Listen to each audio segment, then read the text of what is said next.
Fourth question. Do we know how to implement, from the start, a distributed science center? By that I mean, we always, when you build something, build a science center and then say, okay, we can have outposts and so on and so forth. But why not, if you want to cover a country? By the way, again, I'm talking from experience. We are going to do that in France. Also, I am in England. So I'm controlling France from UK. Strange, of course. Better than Napoleon, by the way.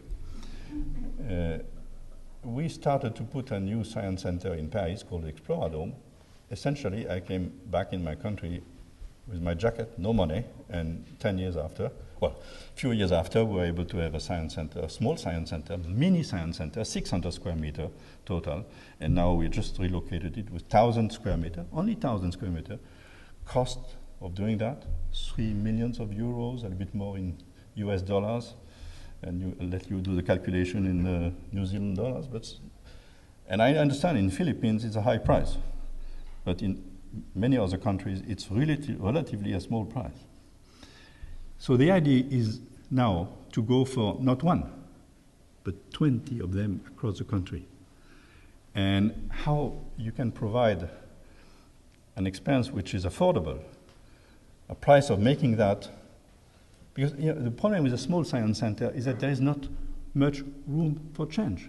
I remember I went to Oman, and I was seeing a wonderful science center, small one, and I was told, I said, it's a great place, no, there was nobody there, and the lady said, it has been established by the emir, who was very fond of that 10 years ago, and then he moved to another interest, but it was not possible to change.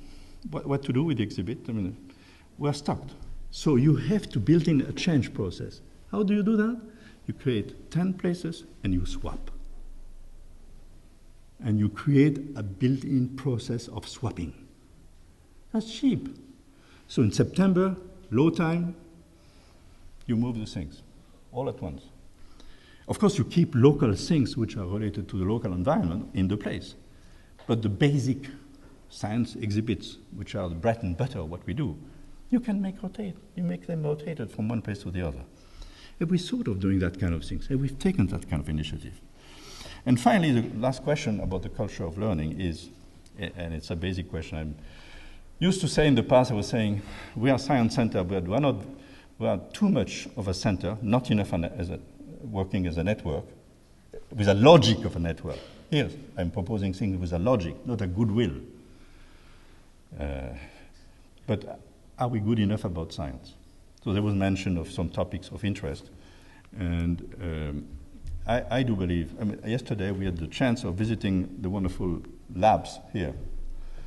And we saw a zebrafish nursery. Zebrafish are those small fish which are very important in genetic research. The zebrafish genome has been deciphered before the human genome. Tells you how important it is. Because you can study the biology of development, you can look through the fish and so on and so forth.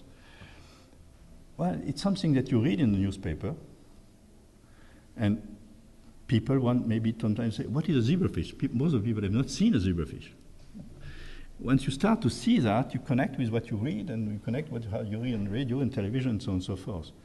So I believe there should be an exhibition on what I call biozoo, zebrafish, C. elegans, the worms.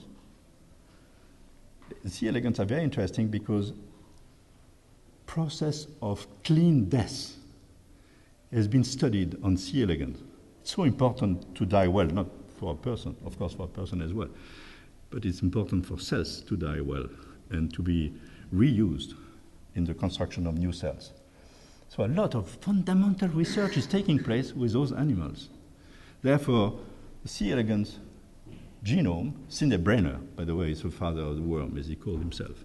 So you take a few of those animals, you patent them, and you can deal with extremely good, recent, up-to-date science, which is relevant. Because the process of apoptosis, which is a clean death for cells and rebirth from that, is quite important for the way we develop ourselves. I mean, we are constantly in such a process. Our cells are dying all the time. So how come? It's also in the process of growth. So are we good enough about the kind of science that we're presenting? I tell you, I don't believe we are. I tell you that our field is really, I would say, mediocre. And that, not to say that we have to talk about very advanced and obscure science. We really have to deal with science which is relevant to, so basic question as life, growth, evolution, and things of that sort, and exhibit that into simple terms. And it is possible. You can choose the physical, the virtual, the creative. You can use a creative process for asking visitors to make small movies on those questions in relation. We are building an exhibit about brain and body. We will have a creative process within that, and people would be able to speak about and do movies on that kind of things. So, in the total, I believe this was 5 questions. There is a lot of things to do in our field. And I will try now to present you some pictures, because of course you always like to see pictures. But before that, I will quote a Frenchman. But before quoting the Frenchman, I will try to find what I mentioned the UK culture, but I didn't mention the French culture. French culture remind me of something. I have to speak of my own culture. It's like the weather. Everybody talks about the weather, but nobody does anything about it.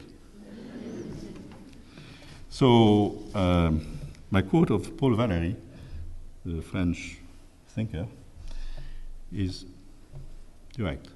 What is simple is wrong. What is complicated is unuseful.